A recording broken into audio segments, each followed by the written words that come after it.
Sorry, I just recorded this session, so we had it on file. No, that's great. I appreciate that. As well as global credit and collections, which is now called Global Affinity. So my background is collections for banks, credit card companies, basically everything in Canada and US, pre-legal, third party, and purchase paper. Now, after 12 years of doing that and losing, a large portion of my soul, I needed something that was a little bit more rewarding, but still paid the same. With that said, I decided to leave the collection industry and work in the settlement side as a consumer advocate. And because of being a manager in the industry, I know the ins and outs of how to get what's called a BPSO, a below parameter settlement offer, approved for clients, so they can have, in most cases, we can get the exact same results as a bankruptcy or a consumer proposal, but without the derogatory on the credit report. And so let me be specific with this as well, is the debts that myself and my team work on are things that are on that tipping point of going into collections or already there. And everything under the umbrella except for government debt. So we don't do CRA, student loans, property taxes, but everything else under that network, we can do settlements on. So, and most of these, I guess, are most of you doing Bs and privates or collaboration of everything? I would say collaboration of all everything. of us are licensed for privates other than, Zafar just left, other than Zafar. I guess it's not. Okay. Right on. So, obviously, client comes to you, they're looking for financing. Pre-COVID, the relationships we have with brokers, which are still standing, were very different. Lending practices were a little bit more lenient, 85% loan to value, property values were up, they're not dropping, and so in most cases, pre-COVID, it was the brokers our agents would be calling us and saying, look, I've got a client here, here's the list of items that they have in collections. I've already done the financing. The lawyer is holding the money in trust. So pull from the trust to start settling the debts out. And that's how we would usually do it. Post-COVID, it's very different. Just before I continue here, what's the biggest hurdle that you guys are all facing right now doing mortgages or refinancing? So I just got one case. So I got the approval and everything done. And when we were doing a search on the person, so they had like 3 writs registered on the property with the debts, right? So the plan was to take off the spouse from the property so that he can go for a proposal, because he has a lot of collections and things were on his bureau. But when we tried to do that, we found that property already had 3 writs registered. So the deal has been called off, and now they are sorting that out. Maybe I can get you in with this one too, because they are working with one of the credit councils. So the lenders are ready to fund this deal once that's sorted out for me. So so I don't know how the things are moving with them. I spoke to them last week, so that was a major hurdle I'm coming across.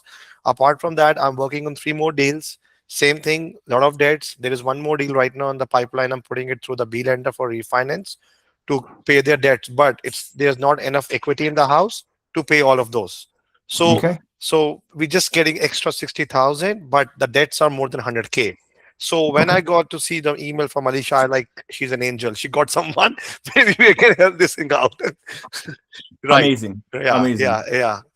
And those are, you hit the nail on the head. I mean, those are the 2 of the biggest issues I hear from agents that are doing Bs and privates is, getting everything done and then something kiboshes with a judgment when you're going to close the deal. Or in most cases, I'm finding, debt ratios are outweighing the equity in these positions. So with these types of situations, the way we like to position ourselves is we position ourselves as your in-house debt settlement specialist. We come in to save deals or save clients money, where you guys take all the stardom and we just do all the heavy lifting on the back end. All right. So depending on, I love to start relationships with clients where it's a 3-way conversation or a WhatsApp group. So there's that in-person, introduction saying this is the specialist. This is what they do. We focus on financing. They do the settlements. And so in these cases, what would happen is we have a conversation with the client. There's no upfront fee for our settlement services because it's based on our results. All right. So let's just say, Alicia, we did this as an example on the phone, but let's just say, for example, this client comes to you, and I'll get to the writs in a second, but let's just say, because we put them all under one umbrella. Let's just say the client has $70,000 worth of equity, $100,000 worth of debt for this scenario. We have a conversation. We explain to them how our services work. There's no risk to them. If we didn't settle anything, there's no cost for our services. It's never happened. But in that situation, we have an agreement that would go out to them electronically with a power of attorney. And so that gives us the ability to speak on behalf of the client to the creditors, as well as when they sign that, it gives you guys legal permission to send all the pertinent legal documents, financials, credit report, collection items, and everything like that. So once we have an understanding of the situation, we'll go and contact all the law firms and the collection agencies. We don't we want to make sure the clients are not speaking to the creditors. In some cases, they've tried to do this themselves and say that there's mortgage involved. It doesn't really matter in those situations, but if we can prohibit them from releasing any information, we don't really want them to know a mortgage is involved, but we can still get around that. It's just a little bit more legwork, that's all. So what we would do is we go out and we do a financial capacity, a hardship, a power of attorney, and we put everything together to go right to the manager of the department, because it's the managers that are going to be able to approach the client that they're representing to get the BPSOs approved. Okay.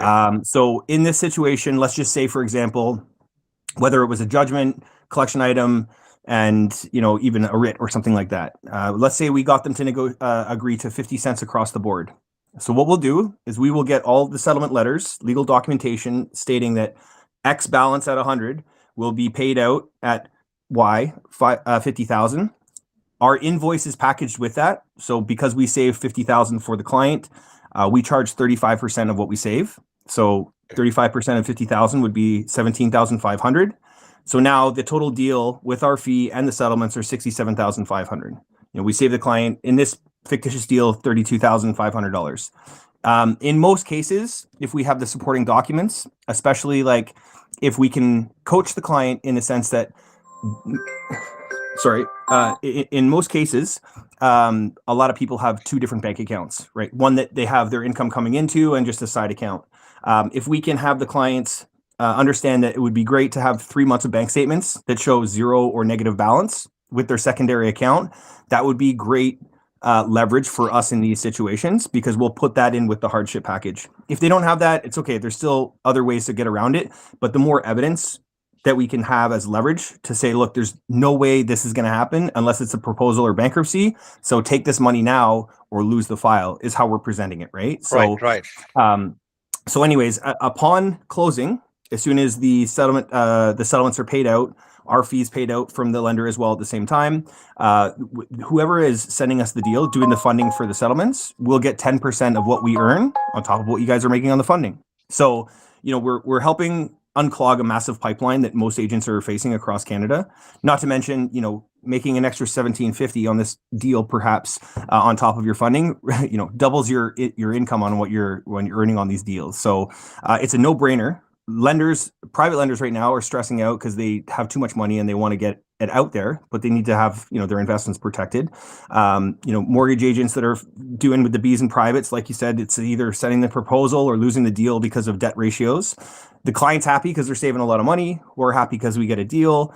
I would even say the banks are the only ones who lose, but it's a fractional reserve banking system and it's designed to keep people in slavery and consumerism, right? So it's a win-win-win-win situation. Our turnaround time, generally speaking, is anywhere between 3 to 7 business days. It can take a little longer in certain cases, but sorry, go on. Yeah. So like, let's say we have a closing lined up in 30th of June. Right? Yes. Not June. Okay. It's a May. Sorry, 30th of Okay. May. I'm working on a file right now. So, like, is it a good enough time to do all those settlements? But the thing is that, none of the debts are in the collections right now. They're only just overutilized. They're paying. They're trying to make the payments. They're not missing any payments so far. Just doing the minimum payment thing. So, this is the scenario. So that's a great question. Yeah. So there is a lot of cases where people are struggling. They're making their minimum payments because this is what they've been programmed to do. Yeah. And they don't understand that there's another solution aside from bankruptcy, and they don't want to lose that foothold. But the thing is, they're just making, they're just drowning themselves, just taking a little bit longer to do it, so to speak. So there's a few different ways to play this out. And I would never just tell people to stop paying their bills, because that's how most scam credit counseling and settlement companies work. They're like, yeah, well, we'll put a cease and desist, give us $500 a month, and we'll make negotiations. We don't even hold on to funds for clients. But in this type of situation, it would be wise to speak to the client, see what their situation is, like how much debt is really there, and say, okay, well, based on your situation, it would be wise to stop making your payments now. And again, when we're saying this too, let's just say that maybe they have a TD Visa card and their TD checking account. We don't want them just to stop making their payments and keep the money in their TD account, because TD will pull from that to make the minimum payments. And again, this is only for people to understand that this is going to hurt your credit for a little bit, but once it's done, within 30 days of our process, you're going to be rebuilding your credit, as opposed to a proposal. Even if you did a proposal and paid it out right away, you still have 3 years of that sitting on your credit report bureau. Bankruptcy 6 years, and especially if someone is working in a bondable, financial position, it's going to be damaging for their career, right? So what we would say is stop making the payments, put it into a separate account or under your mattress or in a Bible or whatever, and we can use that as a portion to towards, without having to pull in a loan. It'll just be a small portion in the meantime, but we'll have to wait till the accounts go into collections to get the same results. Yes, the account will go from an R1 status to R5 to R9 as a charge-off. But again, once the accounts are done and settled out, whether it's through the financing or, in this sort of longer term process, the accounts will show settled in full with a zero balance. And within 30 days, if the collection agency or law firm has not updated Equifax, we also make sure that they're providing release letters upon the payments of the settlements that we give back to you to give the client to hold on, in their for their finances, because God forbid Equifax or the collection agency is just horrible at updating Equifax, but we can take those release letters, send them to Equifax, and they'll update, pretty quickly. And so those would be the processes in this situation. Coming back to your writ situation, obviously we need to get it lifted or agreed upon in order to do the settlements. So in this position, it's sort of like a little bit of column A, a little column B. So we have to contact the people that are handling the writ on behalf of the client, see what we can do to negotiate, depending on what's been said in these positions. But again, any savings for this client whatsoever is going to be beneficial. Plus, being able to get a reduction on that and the writ lifted so that you can unlock the financing is going to give you the green light that's pulling your deal back right now. Right. Okay, I'll check with them what are they standing at right now. Maybe we can just place a call with you and me and the client together.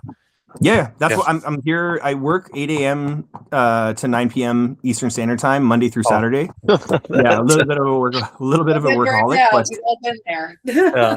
Yeah. Well, it's busiest year we've ever had this year, right? So and I've been doing settlements along mortgage agents for 16 years now. So awesome. As I said, as long as we can have, if a client is going to work with us, like us as a team, it's important for us to have all the documents put in place before we contact the collection agency. So all the collection letters, the biggest timeline for us, if the client doesn't want to take this, have a collection letter, or law firm, lawsuit letter, is us sending a power of attorney to a bank and then waiting for the bank to tell us what collection agency it's at. And then even then, because accounts bounce from collection agency to collection agency every 90 days, it could take, 10 days, 10 business days sometimes to find that file. So if we can have the client, trained in a sense to have the supporting documents for zero balance in their credit or a bank account for the last 30 days, all the collection letters, that will expedite the process. And obviously we will have a conversation with the clients conversation, plus we want them to send us a letter in email, which we will elaborate on in the hardship sense. Like, do you have children? Did anyone have ADHD? Okay, cool. Learning disability. We sort of exaggerate on, elaborate, I should say, on certain situations to inflame it so that we have a better leverage in getting the client to approve the BPSO from the manager that's representing the collection agency or the law firm. Okay, that's fine. So right now the client owes 180K in the debts, and the equity we are getting is 60K if we do a refinance. Okay. So it's almost 1/3 of what they owe. How long have they been in collections for? Or is this the one that they... Yeah, there's no collection on it so far. Okay. Well, okay. Well, it's going to have a lot more interest on it. That's a big stretch. Like it's not to say it's impossible, but we would probably need to. They have a renewal on What 30th of is that 80% of or the 85%? for what? For the 60 you can pull, is that Yeah, taking them to 80 80%? 80%. Yeah, 80% Where, from a B side. where are they? Where's the house? It's in Kitchener. Um, do you guys have any lenders that will go 85%? That's a private lender, but they don't want to go in the private. Oh, they don't want to pay. Well, okay, Yeah, because so there are two mortgages on this. First with Scotia, and have a renewal on 30th of May, and then the private I got them last year, the second mortgage, and that's renewal is in June. So what we're trying to do is on the renewal on May, we're trying to refinance with the B lender to pay off the private and the first. So so keeping those two debts, my yeah. ratios are still around 47. So I'm still good with the private. Oh, sorry, with the B lender. But I want them to give a solution if we can pay off the rest of the debts. I mean, it is possible. Sorry. So the first, how much is the first? At first is with Scotia. Wait, let me. It's And it's around, up in May 30th. You said, right? yeah. It's around, wait, 556 and 104 from the private second. Just do, And if that's you just guys don't mind, just do because everyone else is here too. Like, Yeah, yeah, I'm yeah, just yeah. giving a I'll scenario to come in explain. Yeah, questions about this product, and then maybe you guys can jump on a call. yeah, That's totally okay, that's yeah, good. yeah, Listen, I'll take the notes down, and then yeah, perfect. we'll have a conversation afterwards. All right, I'll, If I'll anyone- send you all the recording notes here too. I have everything transcribed, so you have Okay. it as well. I'll send that to everybody. But does anyone have any questions about this service right now for Justin? Just so I don't have to hold you guys here for the whole time. Ready? Heather? Hi, Heather. Hi, so your services, are they province? Canada-wide. Canada Yeah, wide? actually, Yeah. yeah, we operate Canada, US, and a little bit in Europe and Australia as well. Okay, Oh, wow. because I'm licensed in Newfoundland, Nova Scotia and All right. Alberta. Okay. So I've got a private, it was a foreclosure rescue that's closing in a couple days. Okay. So that's looked after as for now, but they have a whole bunch of collections, Okay. the husband. So the plan was over the next year to get those paid off, but if Mhm. you could do something for them to reduce that. Do you know how long they've been in collections for? Roughly? They're all, well, I know he's got a bunch of R9s. No, I know, but in the DLA on the credit report, can you see I when have- was the last? Okay, I was gonna say because if it's longer than 2 years, we'll be able to do really well on them. If it's Yeah. within that, yeah. So, Yeah, but so I again, can send you that information. So, but yeah, so their foreclosure rescue mortgage is happening this week.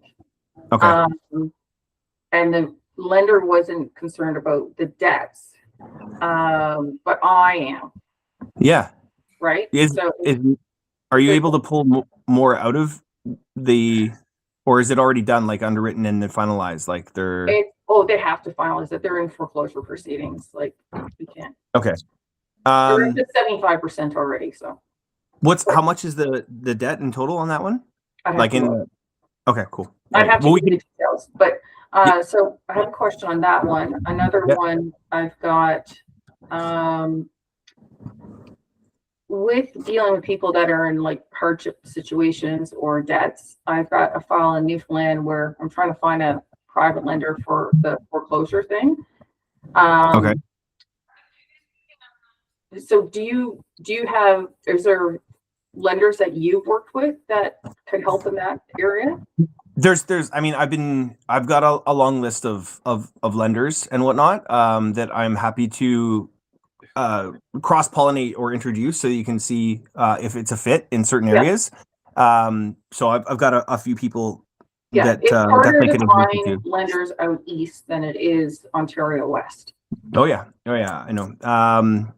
Also, I should also say, so there's a lot of times you might be going to do financing for clients. Another thing that we specialize in is credit repair. So if you have a client that perhaps maybe they were discharged, let's just say that they did a bankruptcy and discharged 3 years ago. They had 10 accounts on there. but 3 of them for some reason show a balance on their bureau. Especially if they're going for financing, we can actually have those. It's part of our repair services. There's a basic 2 to 3 week service that's $550 flat, and we do all the accounts. Or we can have it actually updated with Equifax within 3 business days. It's a premium service, $750 plus $21 per file. So that could be, corrections that need to be made, errors, fraud, different things like that. It can't just be like the client disputes it and wants it fixed on their Equifax. It has to be a reason for it and supporting evidence, release letter or a settlement letter from a collection agency with the proof of payment in their bank account, and we have those things updated lickety split. So if you have run into those issues as well, it's great because you can boost up their credit score pretty fast if these are the things that are pulling it down on Equifax. We can do it with TransUnion too, but I think everyone uses Equifax here, right? Pretty much. Yeah. Yeah, the lenders sometimes will pull both just to find things, Yeah, right? I mean, we'll update on both always, anyways. But it's just Equifax. We have the premium service. TransUnion, they're not allowing us to do the premium service just yet. Okay. So, yeah. Is there any other questions anyone has? Any questions, Zafar, David? I David, think you're I'm on mute. good.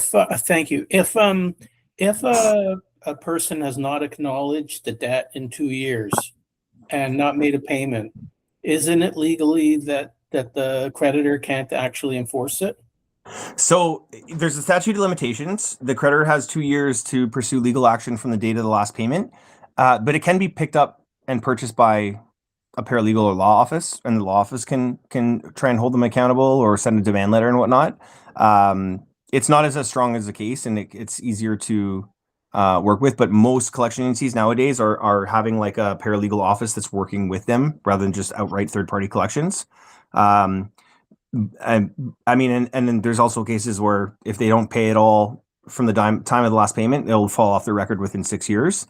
But most people that are speaking to mortgage brokers or agents are doing some sort of financing or funding that, so they're gonna have unless it's like a really risky, high risk private lender, they're pretty much going to want to take care of those things.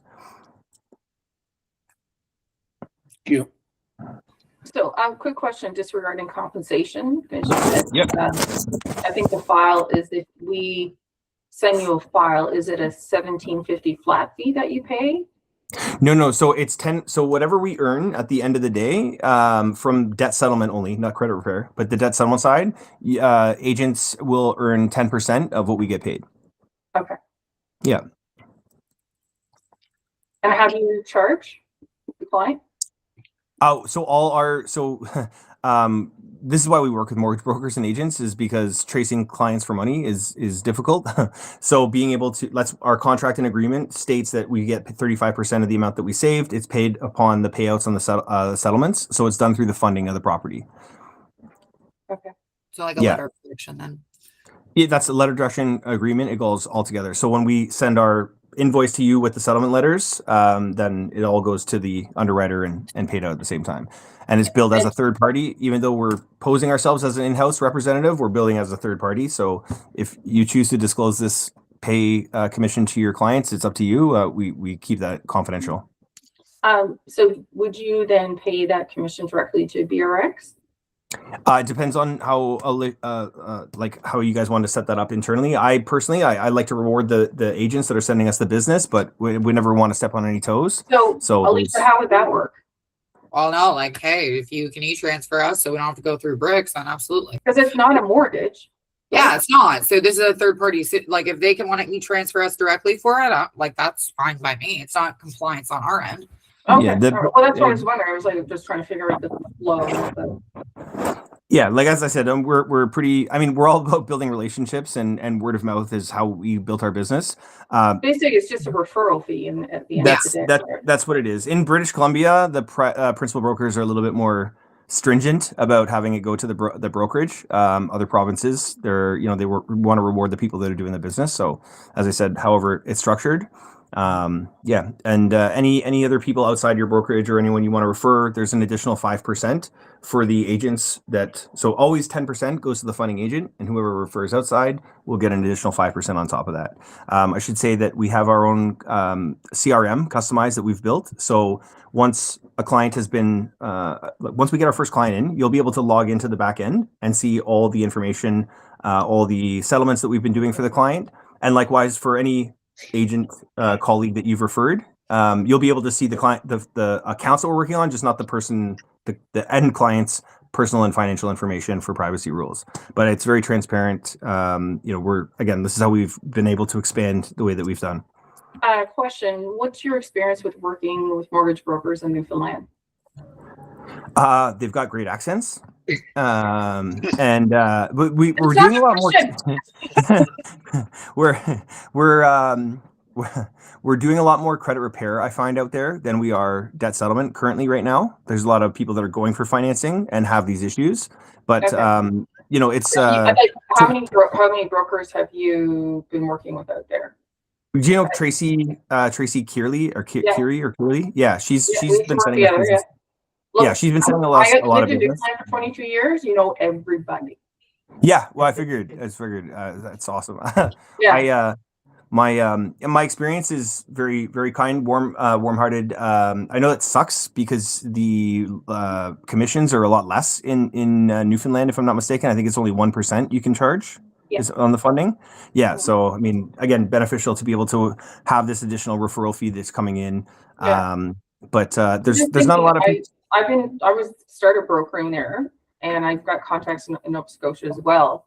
I'm just thinking about maybe we could try and pull together some sort of information session, or I could bring a bunch of brokers to you, which then would equal business for you and get a little referral fee back to me on each file. Yeah. I mean, like we're all very transparent, very rewarding. To team, like conversations like this are great because you have a lot of people in a group there. You bring a few different files in, a few different perspectives and opinions, not to mention being able to figure out different resources like lending or strategies that can be used in different types of situations. Right. So I'm totally open to that. Newfoundlanders love going to debt mostly. I don't know what it is. They just love debt. They love buying all the toys. It's only because they can't get off the island, right? They're in Alcatraz. Anyway. Possibly. I gotta go to another meeting though. So what I'll do, sorry guys, because it's 2. What I can do is I will send everybody Justin's info. So if you guys want to schedule a one-on-one with him about your deals and doing all that, then absolutely. And then if there's anything you need or want to send our way, Justin, let us know. Is that good with everybody? I'll put the notes on file here as well in the email with Justin. I'll include Justin in the email as well, so he has access to those notes, and I can forward over the video recording once it's done. Okay, thank you, Alicia. That sounds good, and thank you, Justin. One quick thing: we have a mortgage broker referral contest right now. So from now till June 30th, agents sending the most business that's funded and settled. First prize, trip for 2 to Jamaica. Second prize, $1,000. Third prize, $500. Love it. All right, guys. Okay. See you later. Okay, bye. All right, Take thank care, you. guys. Bye-bye. Thank you.